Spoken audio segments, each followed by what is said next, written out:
Legal. Então, bom, vamos começar aqui.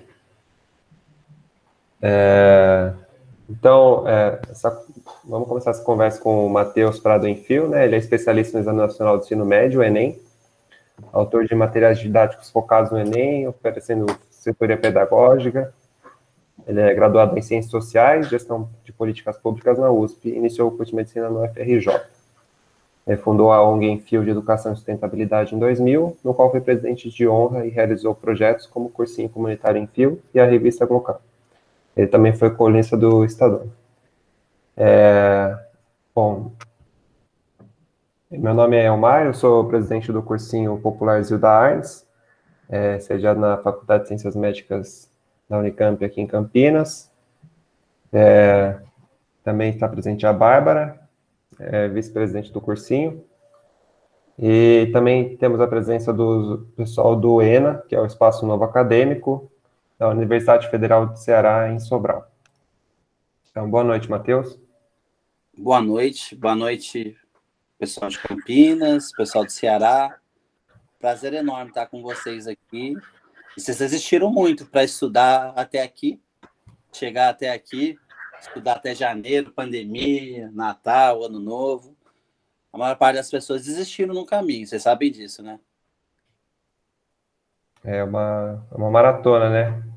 Desde o ano passado até aqui, estudando. Muito bom.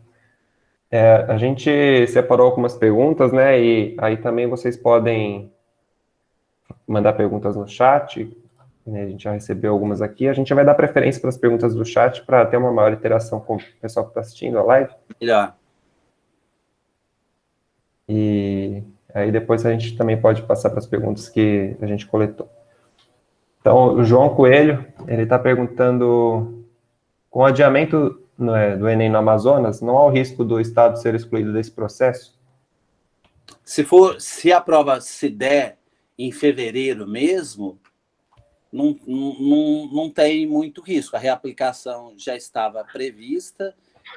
É o mesmo dia da prova PPL, né? A prova PPL para as pessoas, sempre tem essa prova, que é para as pessoas privadas de liberdade. Em alguns anos, além da prova PPL, que é sempre depois, ainda tem prova extra. Como essas provas têm bem menos pessoas que prestam, o que acontece é que, como demora, você não corrige 200 mil provas por dia, por exemplo. Não sei se aumentou muito, mas a capacidade de correção era de 100 mil, cento e poucas mil provas por dia. Então, imagine, que não vai ser, que esse ano vai ser recorde de abstenções. Você não vai ter 3 milhões de pessoas, dos quase 6 milhões de inscritos, você não vai ter 3 milhões de pessoas que vão. Mas vão ter menos provas para corrigir. Mas só essas provas demoraria 40, 50, que é o que estava planejado. Isso. Então, quando vem a prova PPL, a prova essa, a prova do lugar que tem enchente, que é nesse mesmo dia que deve ser aplicada, que foi o que a Justiça decidiu, o que acontece é que você corrige muito rápido e dá tempo das notas serem disponibilizadas juntos. Então, se for aplicado no Amazonas nesse mesmo dia, não tem problema. O que pode acontecer é de você ter alguns estados grandes tendo a decisão até amanhã, né? Não ter a prova para esses lugares, mas eu não sei por que um juiz decidiria amanhã, o correto é até hoje. O maior estado era o Minas, e tinha o governador do Rio, que é um governador, na verdade, em exercício, né? Porque entrou no lugar do governador e não tem vice. Ele falou na possibilidade, ele falou que não deveria ter Enem. Ele pode tomar uma decisão de não fazer, e Minas Gerais pode ter uma decisão ainda da justiça de não fazer. Aí, se esses dois estados, por exemplo, fosse pedir, aí a gente teria complicações para esses dois estados, que o MEC poderia resolver atrasando um pouquinho mais, soltar as notas do Enem. As federais não teriam outra opção agora, não daria tempo de fazer algumas coisas. O que aconteceria, por exemplo, claramente, a FUVEST, como fez a Unicamp, não utilizaria mais a nota, né? No caso mais específico de São Paulo. Aconteceria isso, a FUVEST faria a opção de utilizar a nota do próprio vestibular ou de Enems anteriores. Do próprio vestibular ou de Enems anteriores. Uma faculdade lá estadual do Paraná, que faz sua própria seleção, ela está utilizando a sua seleção, como ela achou que não tinha condições de fazer, ela está utilizando como seleção notas de Enem anteriores. Você entra com a nota lá no site de Enems anteriores e você é classificado. Então, vários Enems, não é só do ano passado, não. Interessante. Surgiu uma dúvida aqui quanto a essa prova PPL que você disse. Ela é exatamente igual à prova aplicada aos outros candidatos? Não é igual com as mesmas questões. Em teoria, ela tinha que ter a mesma dificuldade. O INEP vai falar que tem a mesma dificuldade, tal, por causa da TRI. Daria para ter parecida, não daria para ter a mesma, porque ter questões de mesma curva são 3 parâmetros para fazer a curva de dificuldade. Então, você tem que considerar o gabarito, quantos por cento das pessoas colocaram, mas 2 questões que 40% das pessoas colocaram do mesmo assunto, acertaram, elas não são iguais porque tem para onde foram os distratores, para onde desviou os erros. Então, já seria difícil, daria para aproximar se fossem calibradas, se tivesse pré-teste. Mas não dá para pré-testar muito bem, existe pré-teste para algumas questões, eles falam que é para todas. O ano passado, eles reconheceram que no ano passado eles não pré-testaram, então você vai ver matérias aí. Então, deveria ter questões de dificuldades parecidas. Isso não tem acontecido. A calibragem das questões para a TRI, ela é feita pela própria prova. A prova que calibra. Então, você não faz antes, você não define antes o que é fácil e o que é difícil. Então, se vier muita questão difícil, o que acontece? Você tem uma capacidade de discriminação menor entre as pessoas que acertam menos questões, entendeu? Entendi. Mas você tem uma capacidade de discriminação maior entre os que acertam muitas questões. Então, pelo volume de questões, você vai ter a capacidade de discriminação. As questões, elas são... Mas o pessoal acredita lá. A AIO, que tem me ajudado, por exemplo, os dados, eu soltei um dado... Eu vou soltar vários dados essa semana, eu soltei um dado na semana que passou, está no Guia do Estudante, que aí eles deram como matéria. Mostrei que a AIO compilou para mim os microdados. Os microdados são divulgados, né? Tanto da PPL como todas as outras. Então, todo mundo não tem o nome da pessoa, mas marcou A, B, C, D, você pega lá. Teve uma questão, as questões aparecem em 4 posições diferentes, dependendo da prova que você pega.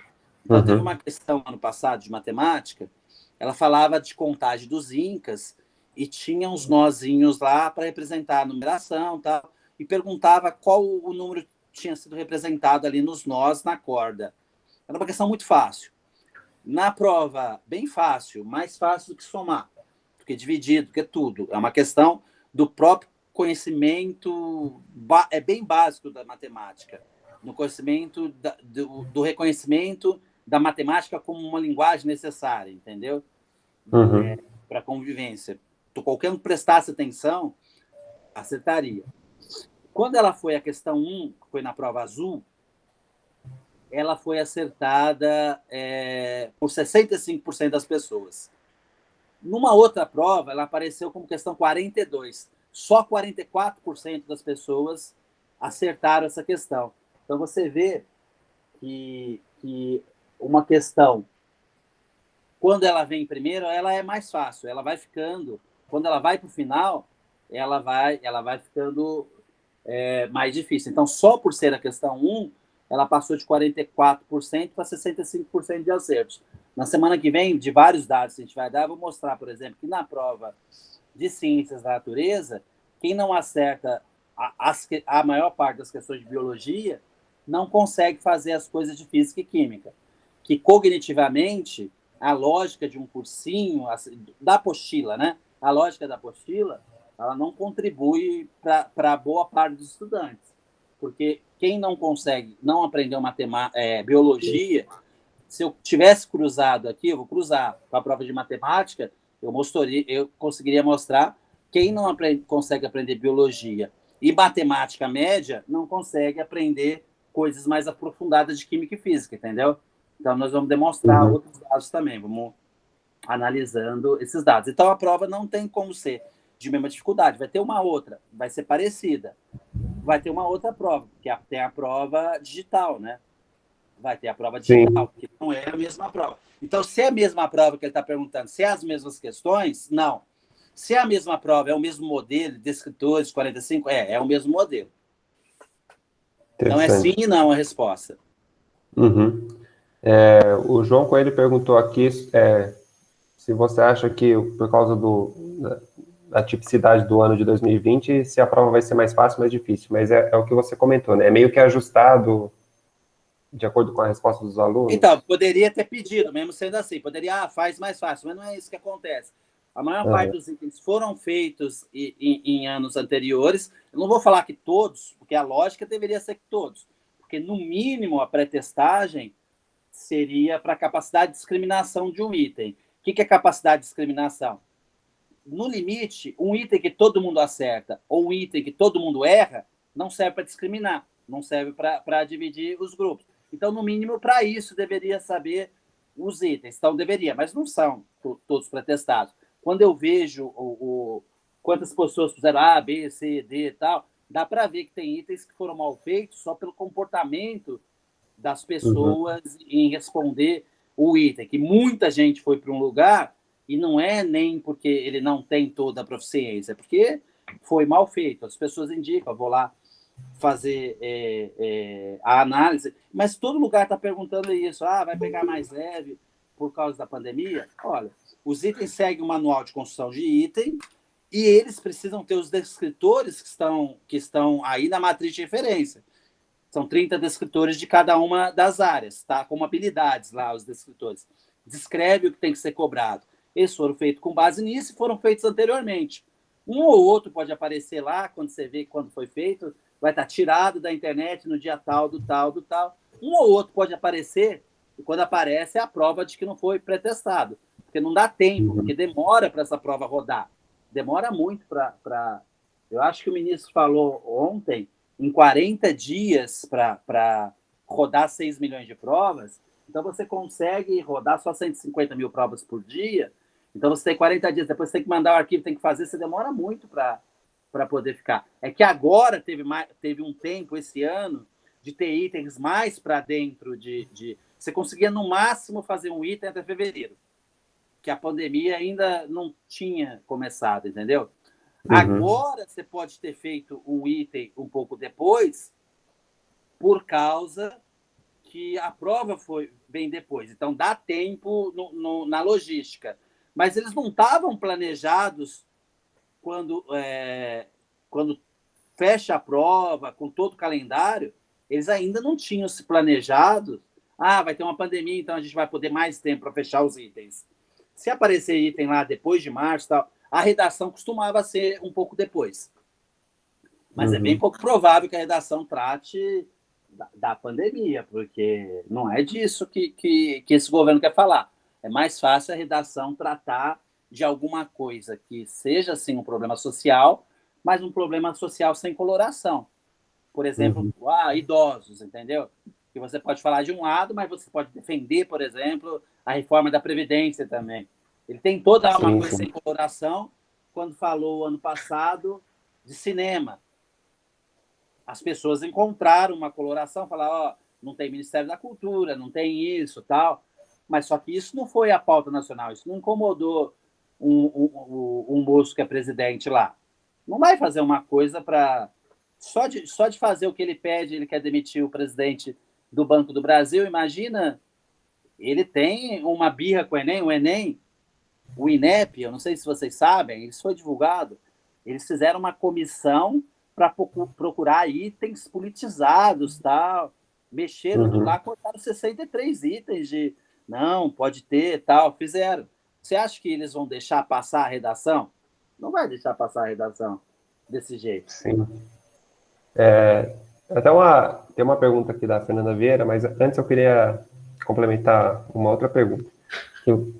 Tem a testagem das questões, né, antes, então, e a prova é feita com muita antecedência, então, por conta disso, estava pensando assim, é meio difícil, assim, a prova se tratar dos assuntos muito atuais, né, porque se ela tem que ser feita muito antes, e testado as questões, então é difícil que caia um assunto que aconteceu nesse mesmo ano da aplicação, né? Olha, Mário, eu trabalhei. Quando eu parei, fiquei doente em 2015, eu tinha 1 milhão e pouco de seguidores lá no Face. Eu teria, se tivesse continuado, uns 5, 6 agora. Eu acho que não tinha Instagram na época. Eu montei o Instagram bem depois. Quando eu parei, e aí eu estou voltando agora, que fiquei doente, eu fazia análise. O ano que mais precisou das atualidades que cai, e quando a gente fala de atualidades, não é na atualidades. Cai BRICS, as pessoas falam que é atualidades, mas BRICS tem muito mais de 10 anos. Cair meio ambiente fala que é atualidade. A Eco foi em 92, entendeu? Que já é atualidades. Vou falar da Rio Mais 20, foi em 2012. Se você tentar dar conta de todas as atualidades, a atualidade é o mundo, você não estuda mais nada. E quando a gente faz a análise das atualidades, você pode fazer isso.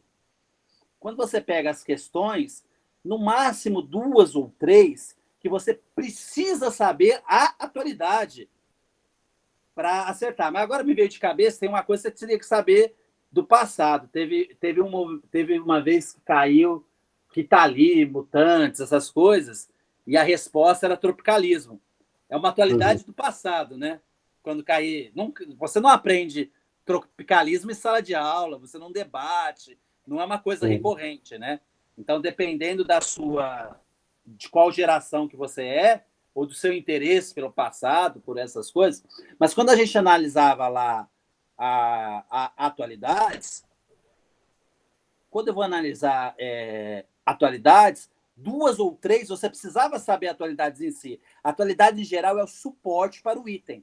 Então, o item tem uma regra, o comando, que é por onde você deve ler a questão. Qualquer hora você me perguntam aí sobre item, sobre questão. E ele precisa ter o suporte. O cara tende a pegar alguma coisa mais próxima da realidade aqui para esse suporte, mais próximo do nosso dia a dia, ou alguma coisa que ele leu, ou uma coisa que está ligada ao trabalho dele. Então, parece que tudo é atualidade. Mas se dedicar a isso, olha, tem 5 questões que lá em linguagens que estão ligados a movimento. Então, cai dança, pode cair esporte e tal. Hora ou outra, cai uma regra. Uma vez caiu, se o cara... No vôlei, eu não sei qual que era os movimentos do vôlei, eu acho que quando a gente recebe a bola, como que chama isso no vôlei? Não sei, recepção, alguma coisa Você assim. faz o movimento Mas a pergunta era essa. A pergunta do vôlei tinha manchete, tinha... Eu sabia, cara, na hora que eu vi. Mas imagina porque caiu isso, você estudar a regra do vôlei, você estudar a regra de todas as outras coisas por causa disso. Não tem como. Então, não vai se dedicar a isso, a pensar em atualidades. As atualidades são um suporte para fazer os itens, para cobrar as habilidades. Entendi. Legal. E agora, a Fernanda Vieira pergunta, por conta do adiamento do Enem, você acha que as notas de corte do SISU vão aumentar? E ainda mais por conta do que você disse, né, que tem... Em teoria, tem 2 coisas aqui. Se os itens fossem calibrados, a gente não teria muita diferença na prova, porque as pessoas, por exemplo, que prestam medicina, alguns cursos diminuiriam. Mas medicina, por exemplo, que é extremamente mais concorrido e que nesse mundo a pandemia afetou, mas não afetou igual os outros lugares. E as pessoas que passam efetivamente estão estudando muito mais. O que vai acontecer é que você vai ter uma porcentagem menor de gente que está no 3º ano passando.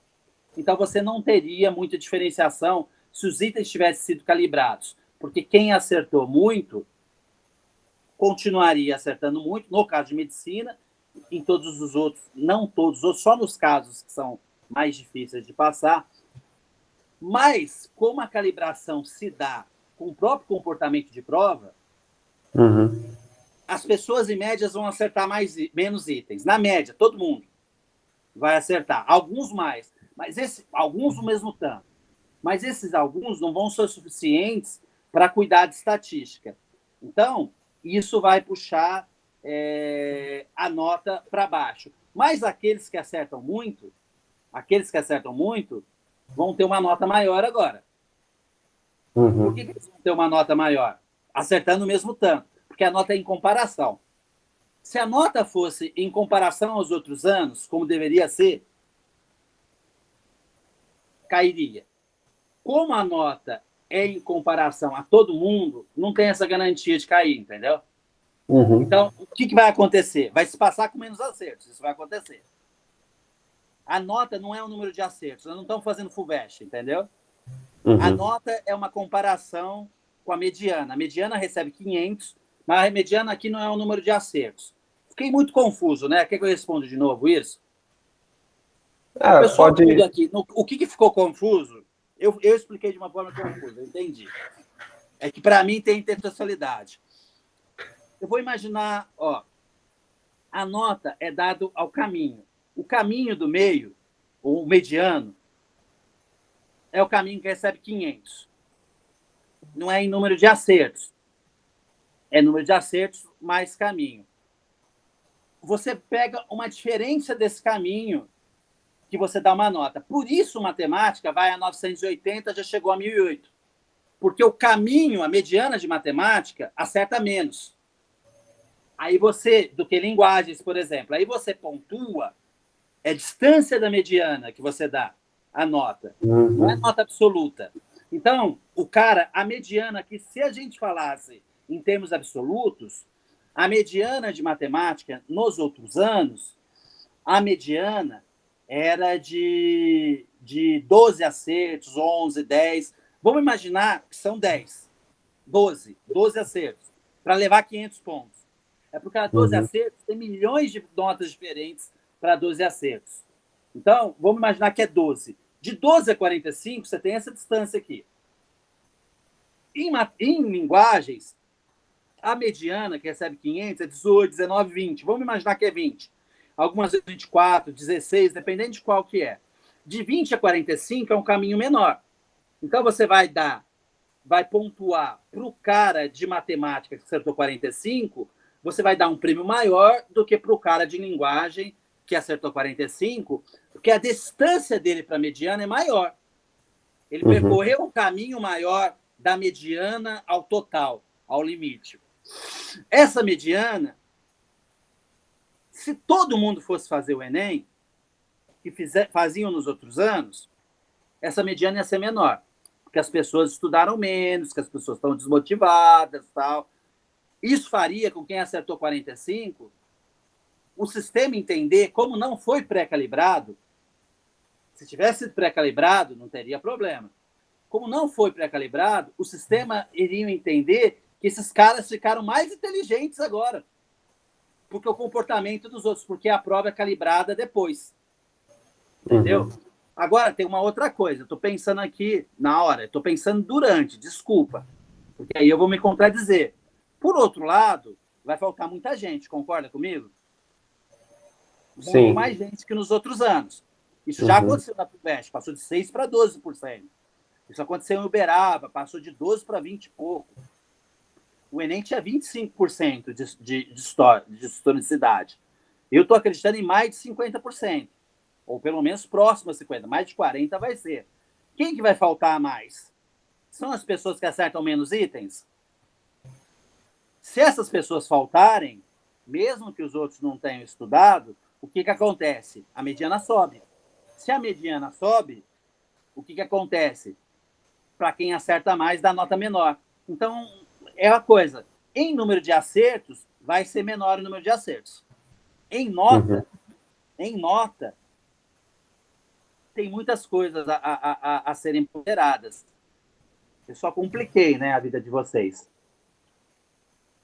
É interessante, eu estou acompanhando assim, aqui, eu não sei se alguém tem alguma dúvida sobre Se essa você pegar uma explicação. pessoa do MEC, ela vai falar que ela parte do princípio que foram ou um cara de estatística, cara que só faz a estatística, entende pra caramba, mas não acompanha o dia a dia, não entra nos debates, não tal, ele vai falar assim, ó, para a medicina não muda, porque a prova vai entender que aconteceu. Uhum. O número de acertos diminui. Você precisava concorrer, para ter certeza de medicina, você tinha que acertar 40 em tudo e além de acertar 40 em tudo, ter uma boa nota em redação, para ter certeza. Agora vai ser com menos. Com certeza, com 37, 38, você vai ter certeza. Uhum. E sobre esse caminho que você disse, então, seria tipo a média das questões acertadas, mas esse caminho que você disse, esse caminho tem a ver com a teoria da resposta ao item? Ou... Eu posso explicar a mediana,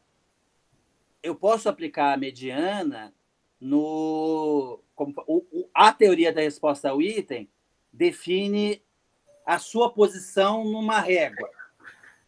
Vamos imaginar que a régua só tivessem pessoas que acertaram 44 questões. Existem quantos caminhos para 44 questões? 45 caminhos. Que errar qualquer uma das 45 questões. Então, sim, nessa régua, aonde você estaria no lugar mais distante seria, se tivesse só 45 pessoas prestando, se tivesse só 40, eu falei acertar 40, eu vou colocar, tem 45 notas. Então, vamos falar só fosse 45 pessoas, colocando aqui, na maior nota, nenhum seria 0, nenhum seria 1000. Pode ser acima de 1000 ou abaixo de 1000. Pode ser abaixo de 0 ou acima de 0. Não existe o absoluto aqui. O Enem ninguém fica com 0, mesmo se errar tudo. Não tem como errar tudo, né? O cara tem que ser muito bom para errar tudo. Porque ele vai, no chute, vai acertar alguma coisa. Então, a maior nota seria 44 acertos, errando a mais difícil. A menor nota do caminho seria... Mas você não daria a nota, você colocaria na régua. A menor nota, 44 acertos, errando a mais fácil. Você colocaria todo mundo na régua. Para o cara do meio, aí você colocaria todo mundo no caminho. Para o cara no meio, você daria 500, mesmo acertando 44, entendeu? E aí, para o desvio padrão, você pontuaria, entendeu? Você pontua o desvio padrão. Então, a nota é um desvio padrão no caminho, não no número de acertos. Aí é uma bagunça de um monte de coisas. Porque, vamos falar de uma outra forma. Para 20 acertos, tem milhões de caminhos. O caminho que vai te deixar melhor posicionado nessa régua, mais perto do 980, mais distante aqui do 500, mas lá para o 980, é acertar as 20 mais fáceis. É quase impossível alguém que acerte só 20 acertar exatamente as 20 mais fáceis, porque uma ou outra ele vai fazer aleatoriamente. E aí você vai botando as pessoas no caminho. Esse caminho, ele correlaciona o número de acertos e a coerência. Então, um cara que acertou 20, mas entre essas 20 tem 6 das mais fáceis, um cara que acertou 17, mas exatamente as mais fáceis, vai estar num lugar mais próximo de 980 do que esse outro, porque ele fez o caminho dele todo coerente. Então, mistura um monte de coisa. Então, a TRI bota todo mundo na régua. Botado na régua, mete no 500, compara com 2009, que foi quando começou, e dá a nota. Sim. A nota não é uma nota absoluta. O problema é pegar essa nota, que é diferente, juntar ela, porque, assim, matemática acertar tudo, 980. Linguagem acertar tudo, 820. Um pouco mais, um pouco menos. Matemática já chegou a 1008, porque só 14 pessoas fizeram 1000 no ano, a entendeu que eles eram inteligentes demais, mais do que as pessoas que acertaram 45 em outros anos. Porque essas questões, eu tenho que ver qual questão foi essa, porque pode ser que ela tenha sido só mal feita, entendeu? Para o pessoal acertar 45. Aí é 880 para a natureza e 880 para humanas, mais ou menos. O problema é pegar 1000 para redação, para quem faz bem. Bem não, para quem dá a nota, porque só de 50, 150, 160 pessoas que fazem 1.000 em redação por ano. Pouquíssimas pessoas, mais pessoas mereciam. Você junta tudo isso, é que nem você juntar guacamole no liquidificador. Eu boto guacamole, eu boto chile. No chile não vão saber. Eu boto guacamole, boto feijão, boto chantilly, boto açaí, bato e entrego como nota para as pessoas comer. O problema de juntar tudo isso é que você não pega. Aí vem faculdade, por exemplo. A Federal do Rio dá peso 3 para a redação. Quando eu entrei em medicina na Federal do Rio, foi porque eu tive sorte de fazer 1.000 na redação. Não que a minha redação não merece ser bem pontuada, mas entre as que merecem ser bem pontuadas, algumas têm sorte de chegar a 1.000. Porque essa forma, esse pessoal que vende aí correção de redação, distribui 1.000.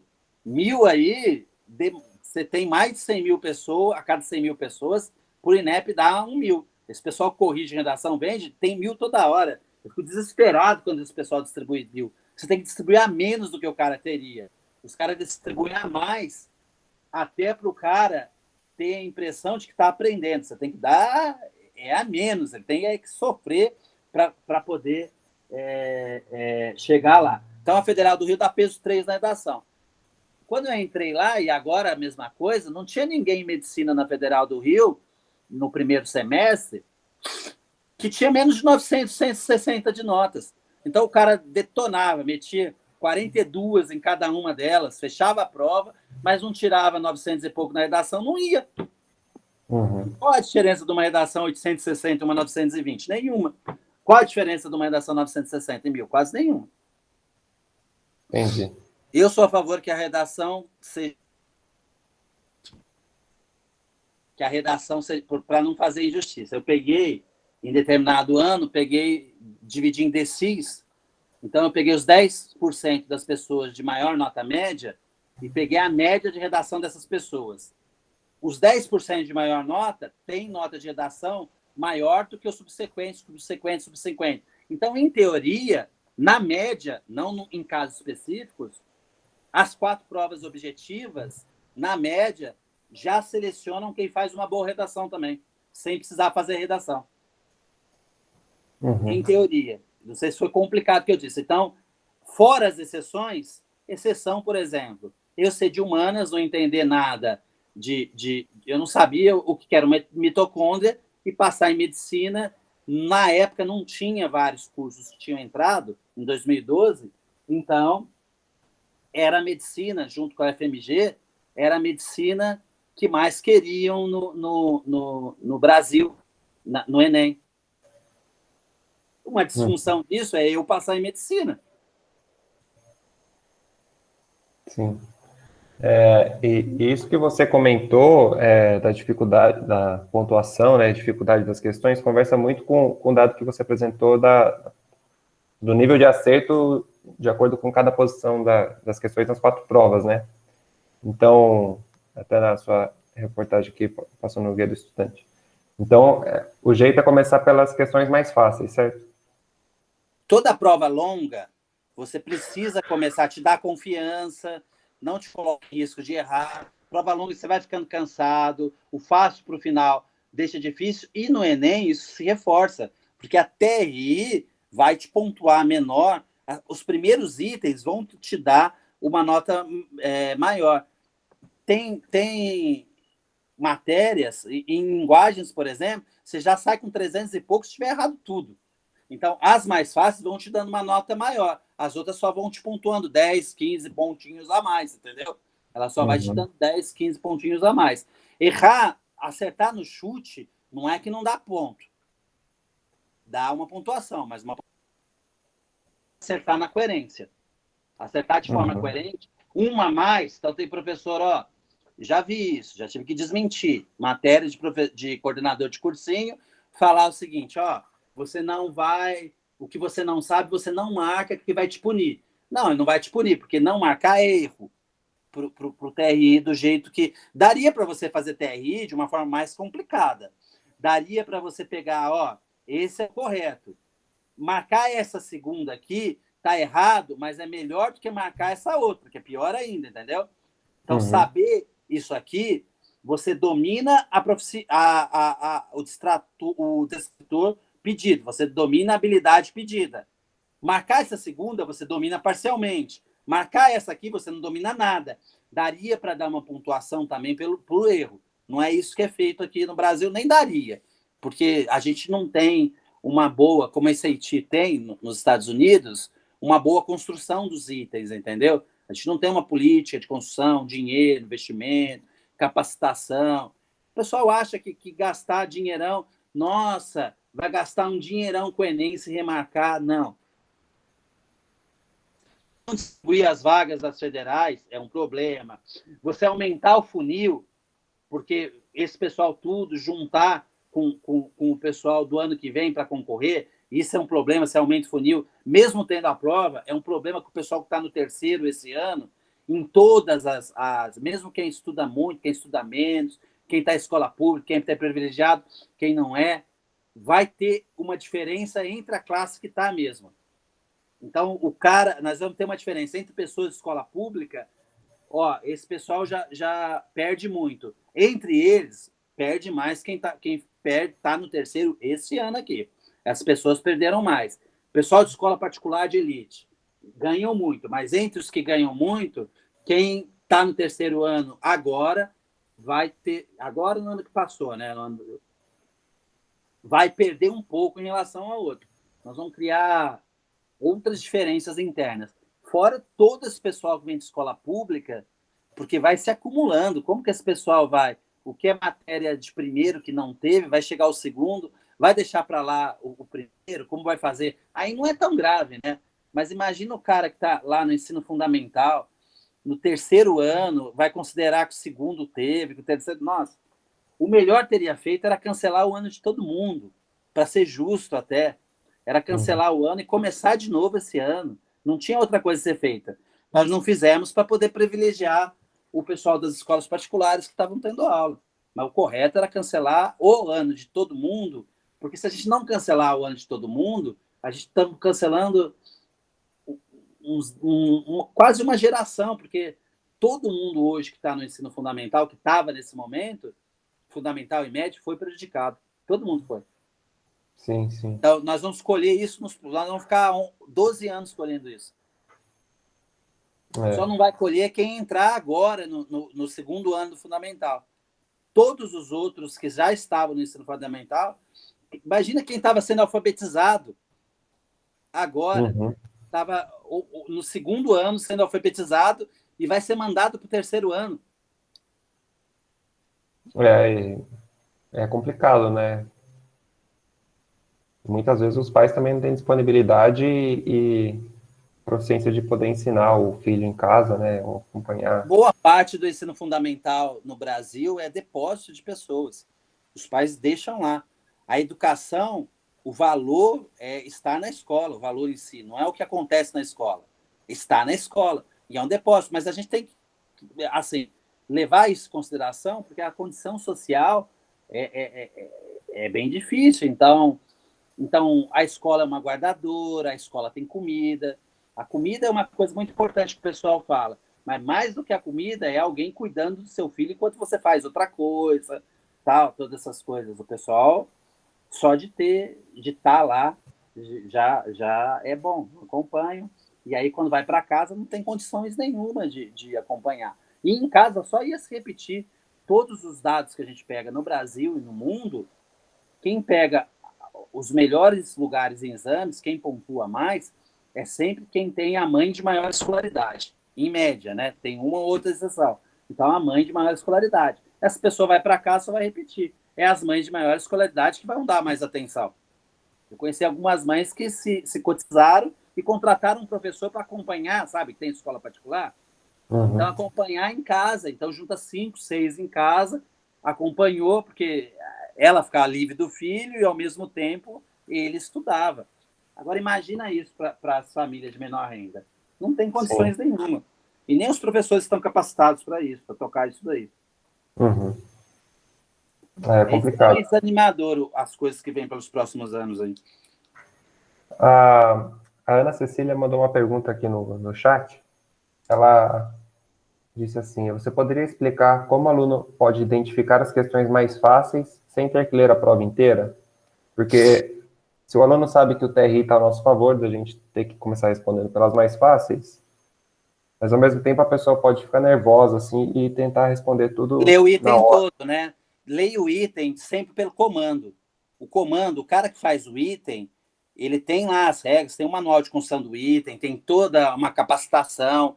O pessoal que estuda avaliação, que se dedica a isso, tudo, tem o comando. Se vocês quiserem ler na internet o que é comando e tal, então várias provas feitas com base em avaliação, PISA e tal, não é do jeito que as questões de vestibular, questão de apostila, não é. Até porque é caro fazer isso.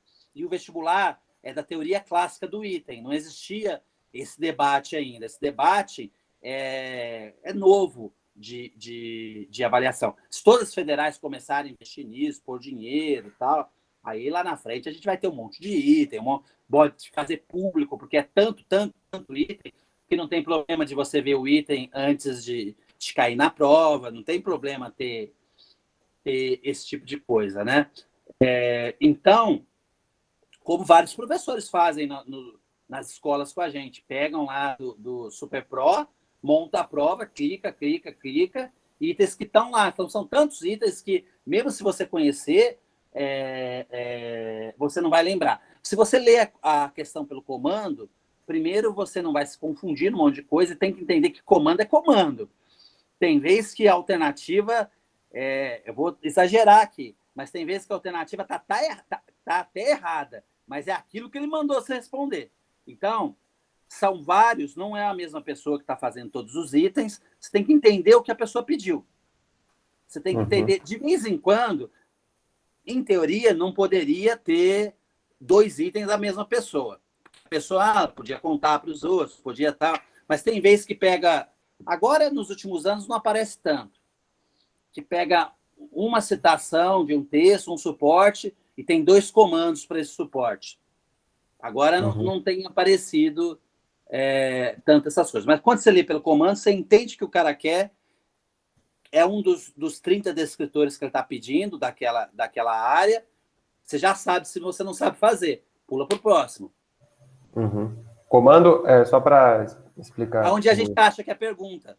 Sim, e o suporte seria o que a gente vai ler para Anterior à responder pergunta. O isso. suporte é o que vem de habilidades. Ó, vou te falar de comando, suporte e distrator. O descritor, a habilidade, que é o descritor que descreve o que vai pedir, vamos dizer que o descritor dá competência lá, uma habilidade de geometria, vai pedir para cobrar alguma compreensão de geometria e com operação. E aí o cara pega um suporte. O que ele pega o suporte? Ele pega um texto que conta que teve uma guerra e a deusa chegou e falou o seguinte: o bagulho é o seguinte, eu ajudo vocês a ganhar essa guerra, mas vocês têm que dobrar todos os lados aí desse meu altar. E aí ele pode mostrar uma imagem do altar ou escrever que um altar está em forma de cubo. Aí o comando, que é o que ele manda você fazer, ele manda você identificar, mostrar, claro, quantas vezes aumentou o volume depois que eles fizeram tal, isso, quantas vezes aumentou o volume. Então, é isso. A gente pode voltar depois para saber se você sabe comando ou não. Mas aqui, tem gabarito.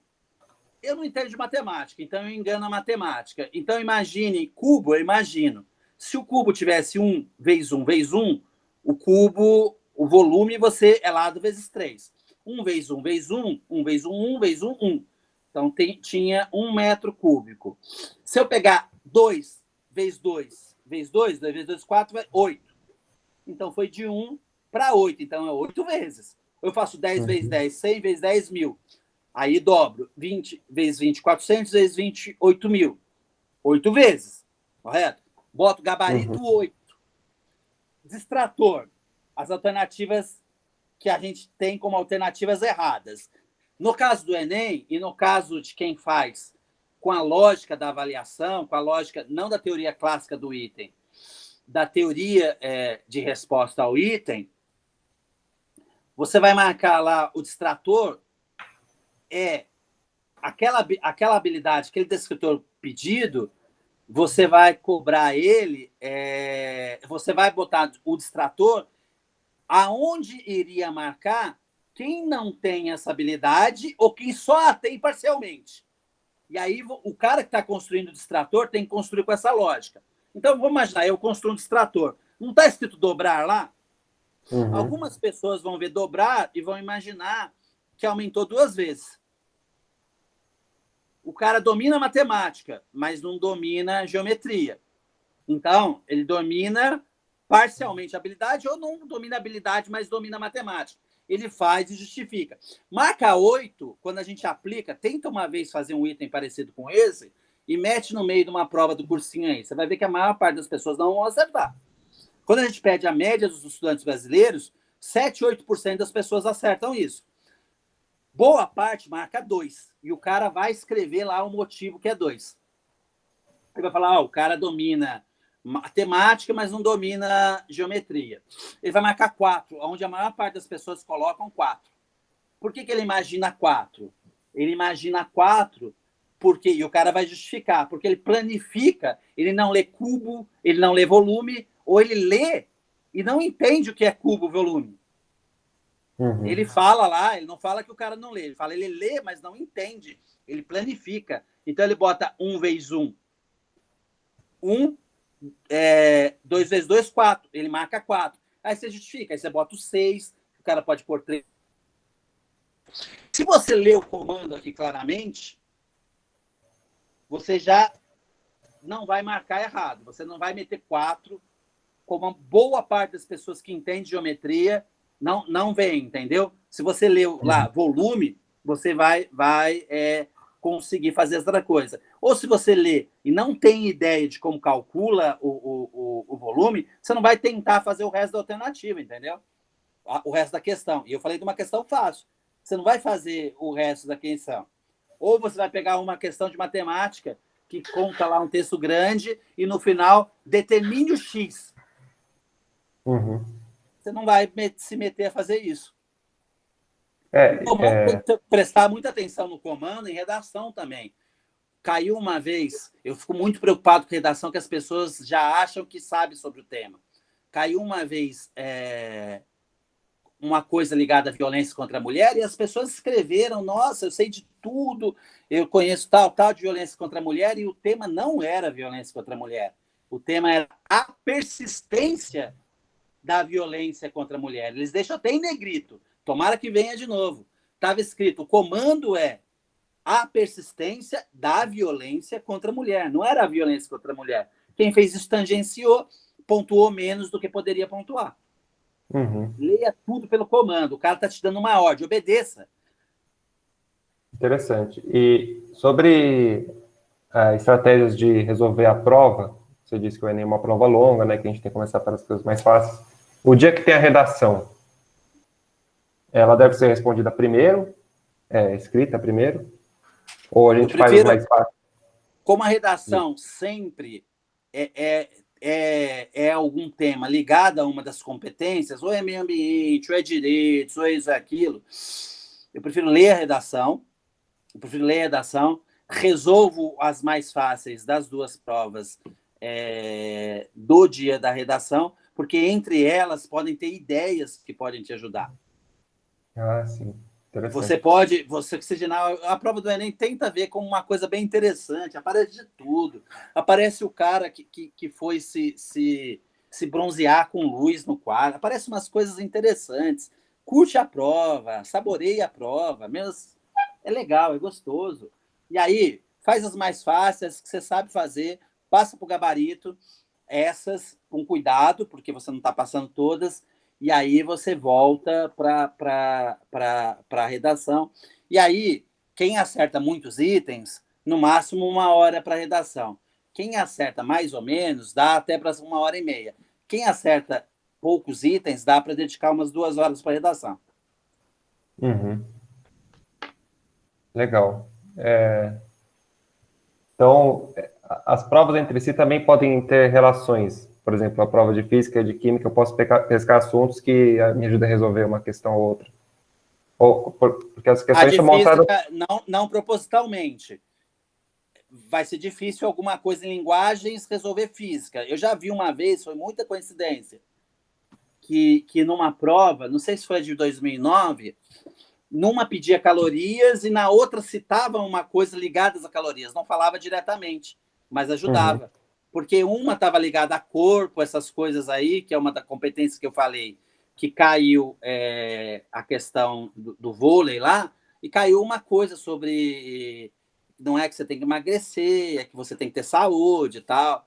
Não é que estou falando para não emagrecer, mas não é essa a maior preocupação e tal. E na prova de ciências da natureza, na competência ligada à saúde pública, provavelmente, tinha uma coisa, uma ajudava a fazer a outra. Mas pode acontecer muito de acontecer o que aparece na prova de física, a prova de natureza e a prova de... Não dá, porque é dias diferentes, né? Agora são dias diferentes. Pode acontecer de aparecer na prova de matemática coisas que ajudam e pode aparecer coisas que colaborem na prova de linguagens de humanas. Uhum. Antigamente não era essa ordem de prova. A matemática era no mesmo dia que linguagens.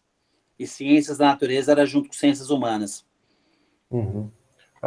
Uma prova específica, assim, das 4, as questões, elas são selecionadas aleatoriamente, assim, baseado no pré-teste dela, mais ou menos?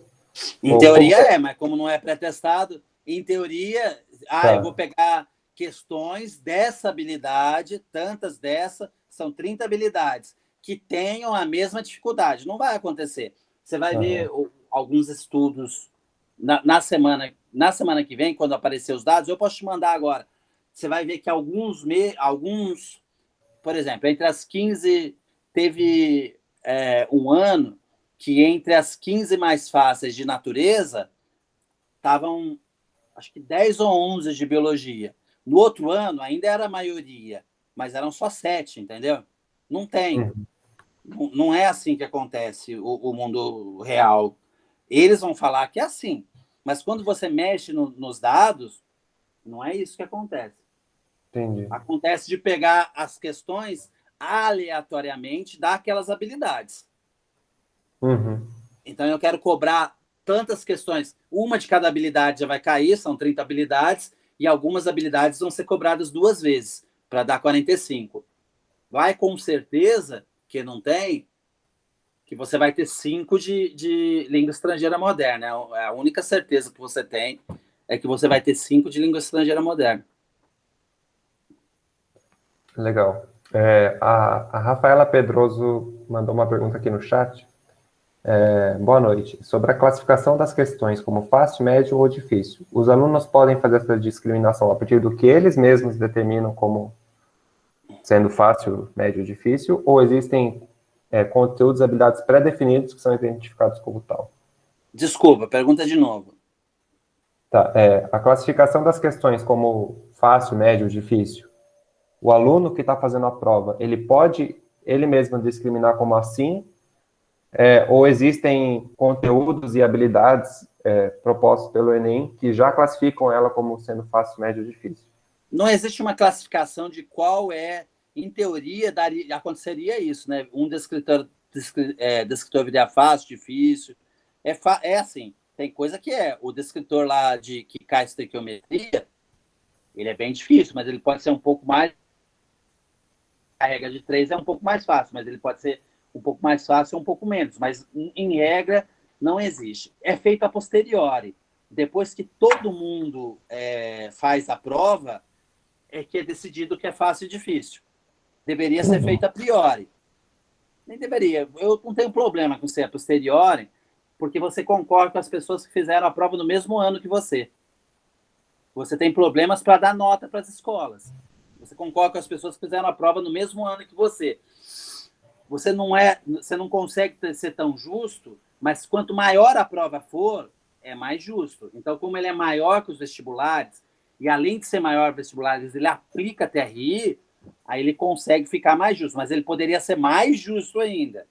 Mas eu acho que se a gente fizesse pré-teste no Brasil, é uma bagunça o pré-teste, nossa senhora. Você sabe que em 2010, vocês não lembram disso, mas foi um escândalo, segundo o Enem, 14 questões da prova foram dadas numa apostila lá no Colégio dos Cristos, no Ceará. Uhum. Não sei se vocês lembram disso, ficaram sabendo, tal, dessa Eu história. acho que eu lembro dessa história. O que aconteceu? Eles fizeram um pré-teste lá, bem desorganizado, o cara lá... Mas todo mundo faria isso, todo mundo falava no Enem novo, não sabia como era. Fizeram o pré-teste antes de 2009, da primeira. Aí um cara pegou lá o pré-teste, copiou e depois pôs numa apostila do Cristos. Foi um escândalo, meu filho do céu. O pessoal ficou achando do mundo que o Cristos era tudo filho da puta. E o pessoal do Ceará ficou achando que o Cristos tinha as questões, aumentou o número de inscritos no Cristos. E o Cristos, sabe quantos alunos cancelaram a prova e depois não deram outra prova? Falaram que ia dar outra prova, consideraram a prova deles sem essas questões pela TRI, supondo se ele tinha acertado ou não. Pela TRI, supôs qual que ia ser a nota deles. 639 alunos, 3 colégios do Cristos lá do Ceará, que é um grande colégio do Ceará. O cara foi condenado a 6 anos de prisão, eles botaram a culpa num cara só, depois recorreu, mas para casa. Botaram num só a culpa. Uhum. E a prova é montada quanto tempo de antecedência da aplicação? Costumava ser em fevereiro ou março. Costumava ser a prova montada. A prova é montada, você vai saber a prova é montada com as últimas datas, geralmente, que aparecem na redação. Se pegou algum título da internet, que costuma, fala o dia que foi retirado. Então, um pouquinho depois, porque a redação é a última a ser montada. A prova já está toda montada. A prova já está montada na hora da redação, na hora da verdade. Costumava ser janeiro, fevereiro, na época das últimas. Agora pode ter sido depois. Você acha, então, que, por exemplo, a prova pode ter sido refeita por conta do... Não, refeita não. Assim, refeita, digo, Deixado para estava pronto. depois. Oi? Deixaram para fazer depois. Pode ser deixada para depois. Eles estão fazendo uma prova a mais esse ano. Porque, em geral, eles pegam dos itens. Você não pode ficar aqui, ó. Você pega dos itens, é o gato. Você pega dos itens para fazer a prova convencional e a prova PPL. Agora você teve itens para fazer a convencional, a PPL e a digital. Uhum. Eu já estaria desesperado lá, correndo atrás de itens, porque pode acontecer de ser preciso uma outra prova. Teve anos, sabe o que aconteceu num ano? Teve a prova, teve a PPL, aí nos lugares tiveram enchente, alguns dos lugares, eles não conseguiram aplicar no mesmo dia da PPL, que é o que se faz, geralmente. Aí aplicaram uma terceira edição. Achamos que era o ano que tinha mais edição. Aí, em um dos lugares no Rio de Janeiro, onde aplicaram a terceira edição, roubaram o caminhão do correio com os gabaritos. Nossa. Aí eles tiveram que fazer 4 provas. Geralmente são 2 provas. Aí teve um ano, você pode procurar aí na internet, rouba caminhão com gabarito do Enem e tal. Era pouquinho gabarito, mas roubaram. Aí aplicaram uma outra prova para esse pessoal. Nossa. Situação. O Elaman está perguntando aqui no chat, dentro de toda essa perspectiva, para um aluno que está começando os estudos agora para o Enem no final do ano, qual seria a melhor estratégia de estudo? Forma atingir as competências. Eu devo esse ano soltar coisas para o cara medir a proficiência e achar o lugar que ele tem que estudar, o que ele já sabe e o conjunto de questões que ele tem que estudar, entendeu? A partir de todos os itens, porque você tem 25 provas já aplicadas, são 11 anos do Enem novo, então tem 26 provas aplicadas, o Enem, o PBL, as extras e tal. Você tem um banco de itens grande agora. E você tem eles tudo já calibrado, você sabe a dificuldade. Então dá para você ordenar, pegar partes deles, aplicar, igual o SAT faz, que é te dar as questões, na hora que você para de acertar, ele para de te dar e declara a sua proficiência. Você não precisa fazer todas as questões para saber a sua proficiência, a não ser que sua proficiência é altíssima, entendeu? Ou dentro daquela sua proficiência, você dá mais questões ali onde você está e discrimina menor ali. Eu devo soltar algumas coisas. Mas se não soltar, o melhor é pegar os itens de Enems anteriores, PPL, convencional, extras, que vai ser digital, todas essas, e estudar pelos itens. Porque aí você vai se guiar. Você não vai, por exemplo, matriz, nessas 20 e poucas provas, caiu uma vez só. E quase ninguém acertou. Para que você vai estudar matriz? Eu estou acertando um monte de regra de 3, acertei, já está em mim, você está vendo. Você não vai fazer essas questões tanto de regra de 3, ou vai fazer, vai reforçar. Você vai descobrir, eu estou errando muita coisa de Revolução Industrial, cai todo ano, eu vou estudar isso, entendeu? Se guia o Enem como um circuito de Fórmula 1, como é muito parecido de um ano para o outro, mesmo com a diferença de aumentar ou diminuir a dificuldade, ele é muito parecido de um ano para o outro. Seguia pelos anteriores, que é Fórmula 1, quem conhece o circuito faz melhor. Enduro, quem conhece o circuito faz melhor. Rally, quem conhece o circuito faz melhor. Se você conhece o circuito do Enem, que é parecido, que vai acontecer é chover ou não, mas o resto ele é parecido, entendeu? Uhum. Legal.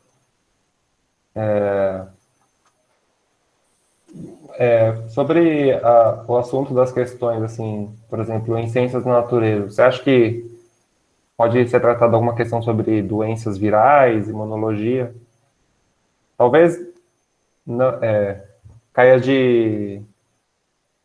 seja uma Vai coincidência. cair. Provavelmente vai cair, mas é coincidência. Uhum. Uma competência que trata de saúde pública. Não é que vai cair, caiu outras vezes. Coisas de saúde pública, de doenças, de vetores, todas essas coisas caíram. Todo ano cai alguma coisa. Porque cai 3, 4 questões, até 5 questões, e geralmente são as mais fáceis de biologia, ligadas à saúde pública. Sim.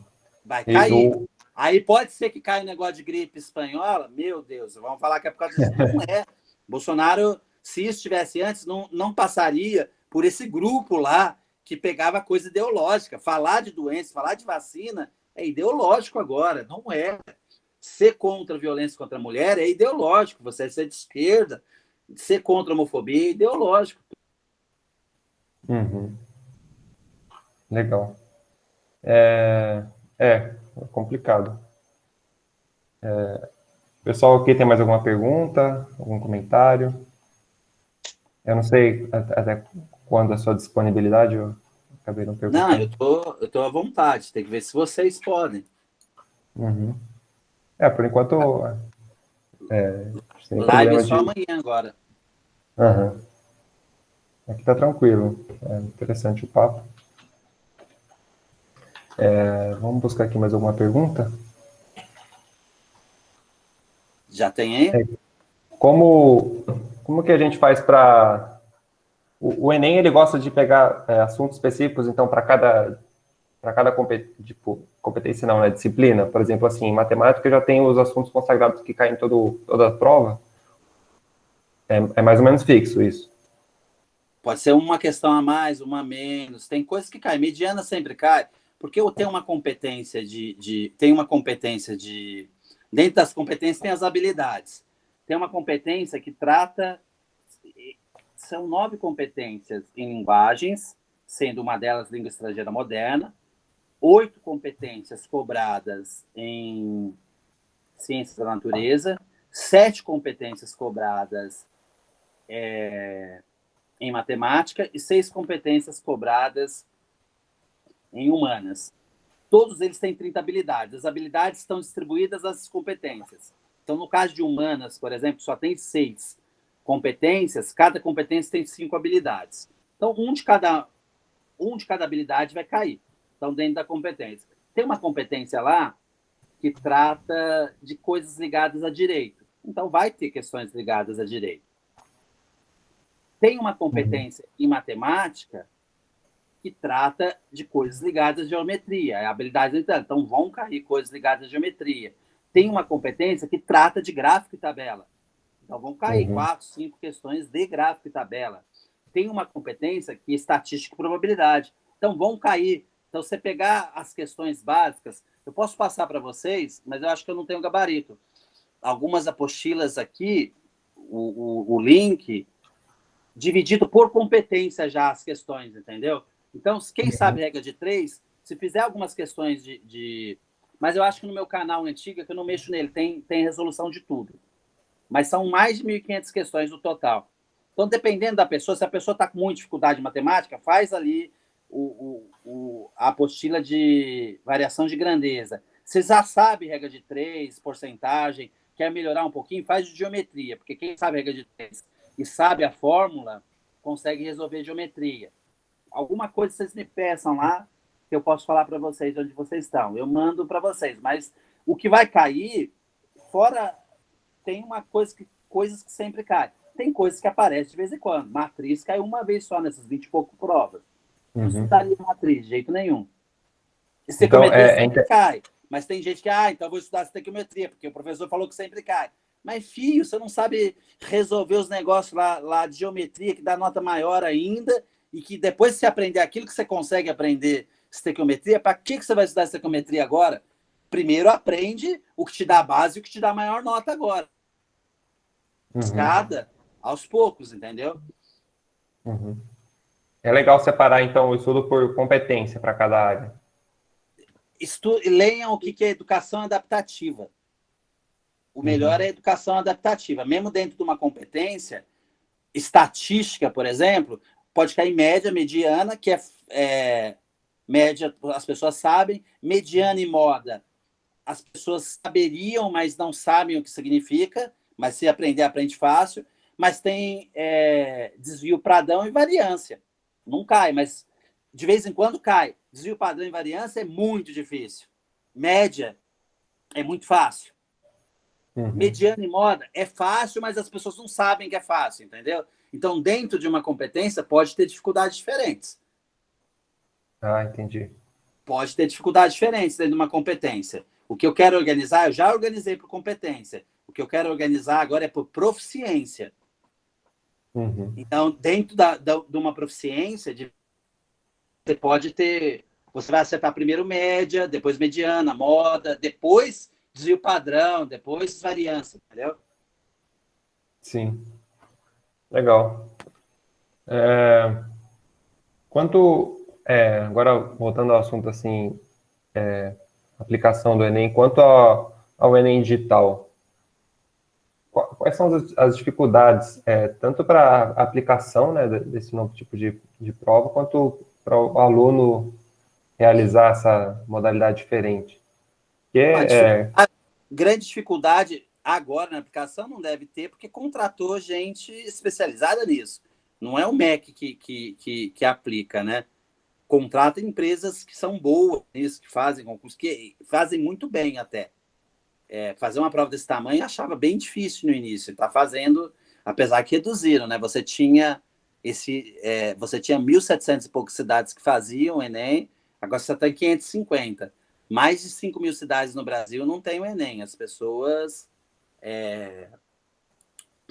precisam pegar ônibus lotados, tal, assim que a prefeitura dá, barco, é uma confusão. Imagina em Manaus, é um absurdo o ministro falando ontem, não, porque é muito difícil para a gente, porque a prova tem que ser distribuída por barco em Manaus, mas ele não sabe que algumas pessoas vão fazer de barco também a prova, porque não tem toda a cidade de Manaus, você não leva no barco em um monte de lugar, não. Boa parte das pessoas, não em Manaus, no Amazonas, boa parte das pessoas no Amazonas vão fazer a prova em condições terríveis e aglomeram, não é na sala de aula. Aglomera antes, aglomeram depois. As salas de aulas não devem nem estar tanto aglomeradas, porque vai faltar muita gente. Mas olha o absurdo. O Enem botou os fiscais de prova já estão recebendo as suas demandas. Ontem já receberam, algumas pessoas receberam 32 pessoas numa sala. É que não vai ter 32 nessa sala, porque vai faltar muita gente. Mas é um absurdo ter isso tudo. Mas não tem grande dificuldade. O que acontece, a única coisa que vai acontecer, o Enem ele vai tirar da digital mesmo, que deveria ser, é você fazer perguntas diferentes para cada um, conforme as que vai respondendo. Então, ele teria que ser adaptativo para as pessoas. E se ele fosse adaptativo, tinha que ter um banco de item enorme e não precisa ser um dia só. Em qualquer dia você poderia ir lá fazer o Enem o dia que tivesse marcado. Então você teria centros especializados em aplicação do Enem nas universidades, por exemplo. Na verdade, eles vão pegar o que eles iam botar numa prova escrita e colocar na tela do computador. É só isso que o Enem digital é. É só para falar que está fazendo Enem digital. Não faz diferença nenhuma. Vai dar uma confusão danada de um monte de gente falando que é mais fácil ou é mais difícil. Porque antigamente, no PPL, como é o pessoal privado de liberdade, é mais fácil, mas tudo bem, esse cara não pega a minha vaga. Agora teve gente que fez opção de fazer o digital. Aí a prova vai ficar mais difícil ou mais fácil para o cara. Aí só vai dar uma confusão danada isso. E é assim, loucura. Eu posso achar que vai fazer para 6 milhões de pessoas. Se fizesse se o grande sacrifício nosso fosse de construir um banco de itens grande, calibrar, botasse grana nisso, eu acredito que dava para ser digital para 6 milhões de pessoas. Por quê? Porque não precisava todo mundo fazer no mesmo dia. Todo dia podia ter prova do Enem. E você tinha um banco digital, tal.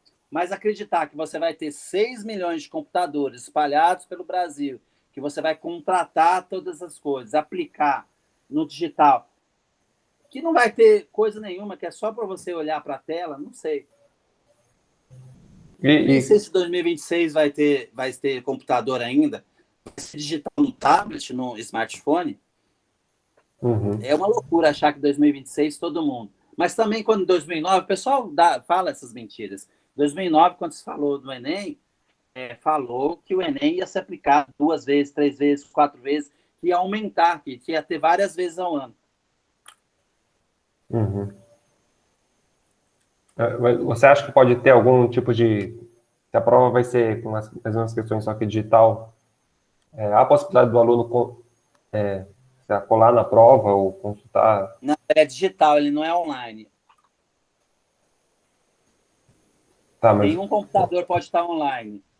Os computadores não vão estar online. Entendi. Ele é digital. Passa a impressão que é online, né? Eu tava com essa impressão. Não, você vai descer o arquivo no computador. Ele não é online. Mas de qualquer forma, o aluno ele pode ter uma apostila do lado. É que é muito... Não dá Mas tempo, você pode né, ter uma apostila também. Mas você pode ter uma apostila agora também. Vai ter lá fiscal, não. Vão tirar tudo. Ele é só de... Tá. Ele não muda nada. É só propaganda. Tá, entendi. Ele tinha que ser adaptativo. Tinha que ter banco de questões. Já falo disso, já volto para algum jornal grande escrever, e aí eu vou contar toda essa história. E é fogo, porque quando eu escrevia antes, você fazia um debate qualificado, né? Agora é tudo, você é de um lado ou do outro, é difícil. Fazer o debate sério agora vai ser difícil voltar, porque aí o que vai vir de gente me xingar só porque eu falei que não era o jeito certo de fazer. Eu falava também coisa que eu defendia o Enem antes que fosse, mas falava a verdade, tá errado isso. Tá. No dia que eu escrevi que juntar 5 notas era juntar abacate com tudo, tal, aí o Haddad me ligou, o ministro ligou, falou, mas Matheus, não é toda a prova assim? Incomodava os outros também. Mas você mantinha um debate qualificado. Agora, nossa senhora, você vai virar terrível debater essas coisas. Nada se debate a sério mais. Então, é importante ter o diálogo, né? Não dicotomizar as coisas.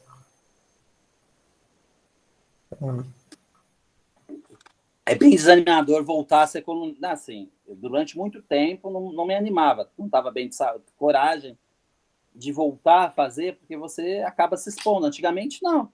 Você estava debatendo, você estava propondo, você estava fazendo, todo mundo tal, entendia, você não tinha que estar de um lado só. Mas os dois lados, eu tenho, não sei se vocês conhecem o Pablo Hortelado, ele é colunista da Folha, professor da USP lá, e ele estuda muito fake news, mostra as coisas, é a maior autoridade no Brasil, e é colunista da Folha, é professor da USP Leste, tal, o cara é fera, é um cara de esquerda, mas de vez em quando ele demonstra que a esquerda também erra. E aí, quando ele demonstra isso, ele falou, perdeu amigos, perdeu, e é um cara meio tímido. Eu tenho dó da situação dele, porque ele está fazendo um trabalho necessário, está produzindo conteúdo necessário para a gente analisar. Ele tem umas coisas muito legais que ele fala que o que ganhou as eleições, as últimas eleições presidenciais, foram as guerras culturais, e ele demonstra essas coisas das guerras culturais, é onde estava o debate, onde foi o debate das coisas. Mas aí, quando ele fala que a esquerda errou alguma coisa, a esquerda também, velho. Então, tá dicotomizado mesmo. São os dois grupos. Aqui, desse momento, nas redes sociais, ele aparenta ter mais força, aparenta ser maior, não sei se é. Ele demonstra isso também. Ele tem estudos de manchas nas redes sociais e dão uma opção que a esquerda fez, opção que a esquerda não fez, que lá atrás, nas redes sociais, vários blogs de esquerda, tal, mas quando cresceram outras coisas, eu não lembro das tecnologias, esses outros blogs de direitas que foram ocupando. Uhum. É bem difícil você fazer qualquer coisa, qualquer debate. Se você não quer tomar vacina, ou se você quer, você já está de um lado. É difícil. Eu tenho medo de esquecer a máscara. Eu estou morando numa cidade pequena de 7 mil habitantes. Aqui tem pouco a pandemia. No interior de Minas. Então, eu tenho medo de sair sem máscara e ser confundido com bolsominion. É difícil. Mais do que de contaminar alguém. Eu fiquei 2 meses lá em São Paulo trabalhando na eleição, fui ser marqueteiro de uma campanha no ABC e me contaminei no fim da eleição. Fiquei 8 dias internado. Uhum. Não foi os 8 dias ruins, mas tem que ficar os 8, porque naquele lugar o protocolo era de 7 dias de antibiótico, né? Ou acabar tossindo sem querer, né, no meio da rua. Mesmo de máscara, às vezes as pessoas vão achar ruim. É difícil. Tá. Vamos encaminhando para o final aqui. Ainda queria comentar só para mais um assunto que é a redação. E aí a gente já pode ir encerrando. Mas você disse que teve uma nota 1000 em redação, né? Que, na época que você passou na FRJ. E se você tem alguma dica assim, para escrever uma redação marcante, que se destaque, assim, que... Mário, eu fico confuso, porque assim, eu fiz várias lives no dia, eu já falei alguma coisa de redação, eu tenho a impressão de que não falei ainda. Não, falou sobre algumas coisas, mas não sobre a redação em específico, né, mas talvez ler o tema e depois fazer a prova. Desculpa, tá? Tudo bem. A redação são 5 provas diferentes que você vai fazer. 5 provas diferentes. Porque você tem 5 competências cobradas, cada competência você vai receber de 0 a 200. Na verdade, o cara não te dá nota, ele te dá uma bolinha. Vem lá para ele corrigir no computador e ele vai clicar na competência 1, na bolinha 0, 1, 2, 3. Se é na primeira bolinha, você vai receber um 0. Se é na sexta bolinha, você vai receber um 200. Então, a primeira competência, a gente não tem muito o que falar, que é domínio de linguagem, que é o uso do português, que é pontuar, escrever bem, ter concordância verbal, concordância nominal.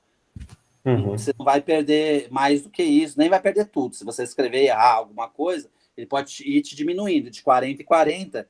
Como são 2 corretores, dá 20 sempre de diferença. Porque junta as notas e divide por 2, né? Na segunda competência, é compreensão do tema. Então, tem que olhar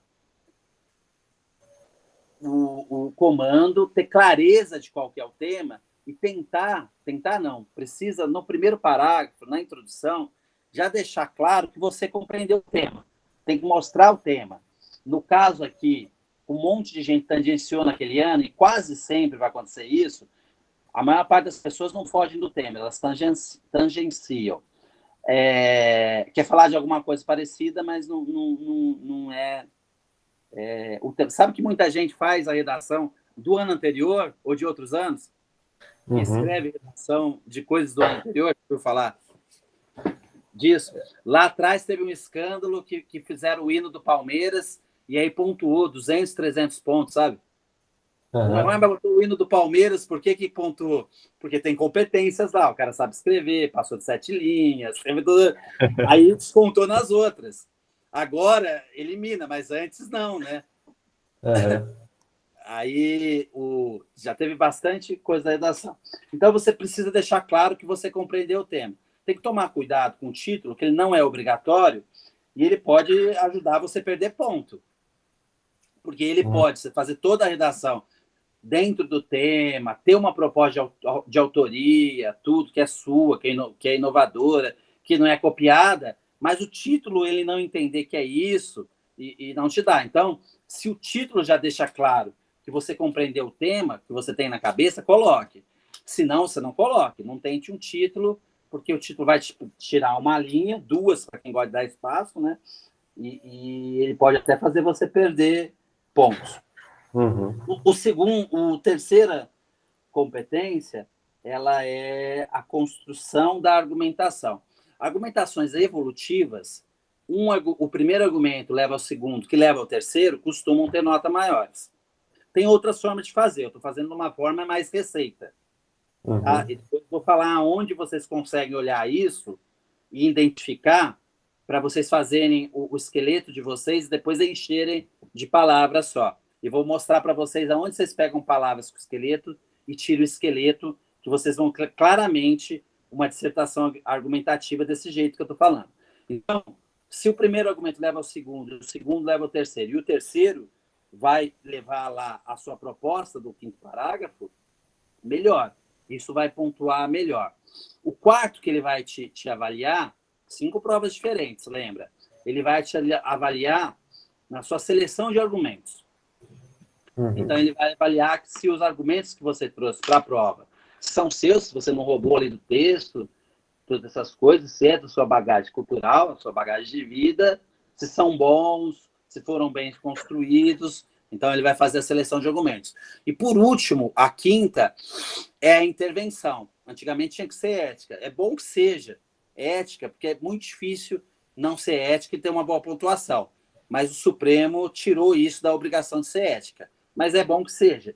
Ele tem que ser inovador, então ele tem que ser autoral, um tema que é seu, né, que não é que você pegou de algum lugar ali, e viável.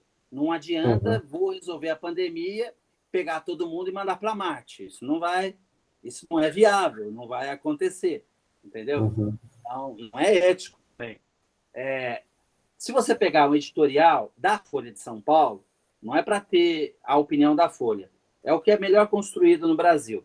Não pega de qualquer jornal, que muitos jornais não sabem como é que se faz o editorial de verdade. Você vai ver os primeiros parágrafos do editorial da Folha, ela identificando o problema do que ela vai falar. É o seu primeiro parágrafo da redação que você precisa fazer. Então, pega no editorial da Folha, pega um esqueleto, 5 tópicos aqui, ou 6, porque lá pode ter mais ou menos argumentos, né? Eu estou imaginando com 3 argumentos uma redação de 5 parágrafos, de 5 a 7 linhas por parágrafo, né? Não pode ser toda 7. Imagina, você pega aqui, no início da folha, ela identifica o problema que ela vai falar. Depois ela dá os argumentos, ela gasta 1 ou 2 parágrafos. Geralmente, o primeiro argumento leva ao segundo, que leva ao terceiro, tem vezes lá que tem 4. E aí a proposta dela para isso. Pega vários editoriais da Folha e pega assim, ela mostrou isso e isso, traz problema. Aí traz argumento 1, argumento 2, 3, 4. Bota quais são os argumentos. E depois qual a proposta. Isso é o esqueleto que o cara fez antes. Depois que ele fez o esqueleto, que ele aplicou. O cara que é editorialista é uma profissão. O cara tem que ser muito bom, escreve bem. Ele não tem que ter opinião. Quem é opinião são os donos do jornal. Os donos do jornal falam para ele e ele colocam isso. Mas não é todo jornal do Brasil que consegue pagar para um cara que é editorialista, fazer o negócio tão bem feito assim. Ele fala as coisas, o cara fala isso, o cara já está acostumado. Ó, tá vendo esse problema aqui? É o problema da Previdência. Não é para ter opinião, tem vezes que é. E tanto ver, você vai acabar tendo algumas opiniões, vai tentar pensando. Eu faria assim várias vezes por semana, mas pode pegar editoriais antigos, não precisa ser novo, porque é a estrutura que você precisa ver. Então, pega essa estrutura. Editorial é feito no modo de dissertação argumentativa. Alguns materiais didáticos aprofundam a forma de fazer dissertação argumentativa. Eles falam como fazer editorial. Se conseguir material didático como fazer editorial, melhor ainda. Faça o editorial.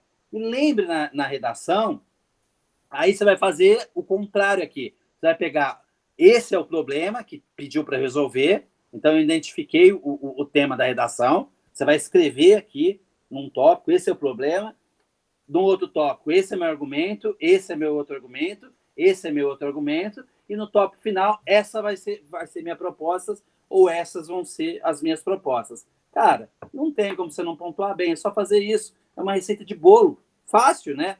Mas fácil a gente faz várias vezes, né? Fica mais difícil fazendo uma vez só. Legal. Muito bom. Interessante essa do editorial, eu mesmo não sabia também. Achei interessante. Mas da Folha de São Paulo.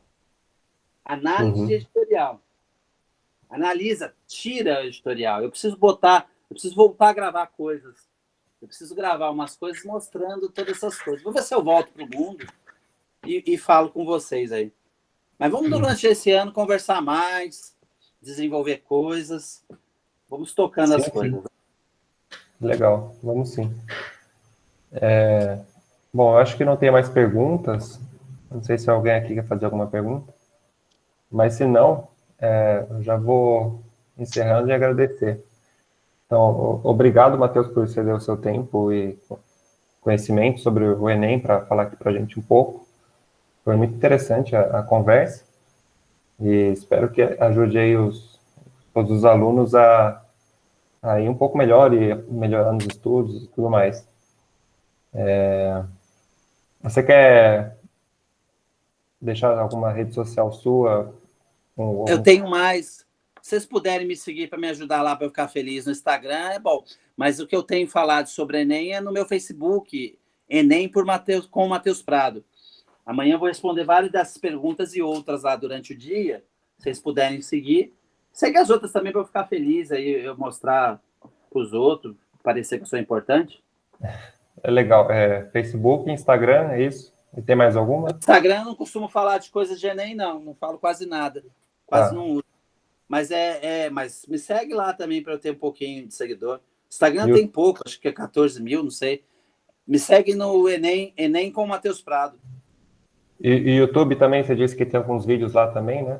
Tem coisas lá, por exemplo, tem um que explica a redação. Não fala do editorial, diz claramente a redação. Diz como vai ser a prova de matemática, tem lá. Eu digo Legal. Lá como vai ser a prova de matemática, como vai ser a prova de natureza. Essas coisas tem lá. Enem por Matheus Prado. Um é Enem por Matheus Prado e outro é Enem com o Matheus Prado. Legal. Beleza. E tá bom. Muito obrigado. Rafaela agradecendo aqui a conversa. Acho que todo mundo conseguiu tirar um proveito disso. E aí eu vou finalizar a gravação e aí depois eu disponibilizo no nosso canal do YouTube para depois quem não pôde ver na hora poder acessar. Muito bom. E compartilha. Obrigado, gente. Nada.